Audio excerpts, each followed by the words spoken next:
All right, stop making this mistake in your bench press. It will change your life. Like install a bidet in your bathroom at home. Change your life. Oh, that's real nice.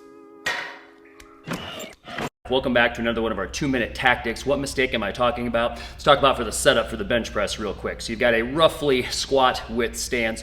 You're driving with your legs up the bench. Your shoulders are pinched back. You're using that leg drive to support your arch and to give you stability. And the mistake you're going to make, you might be making, is trying to bench vertically.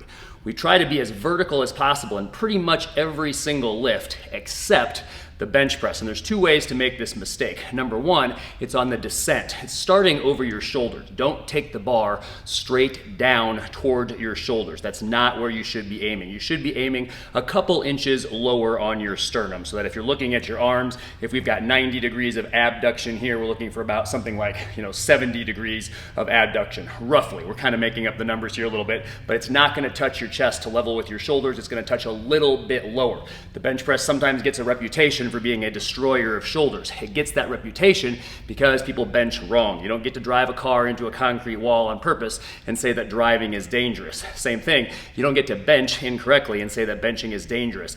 Bench down here greatly reduces the chance of any shoulder impingement, of trapping any soft tissue between bony processes. All right, having your arch, driving with your legs, having your shoulders pinched back, all of that helps as well. So that's mistake number 1. You need to have a consistent touch point a little bit lower than your shoulders that you're going to touch every single time. So don't bench vertically downward.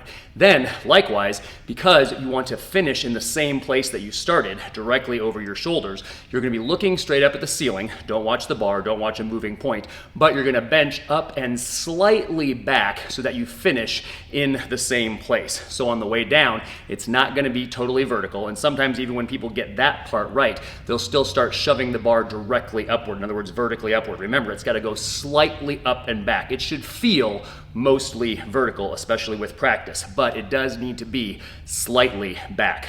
Hope this helps you get stronger and live better.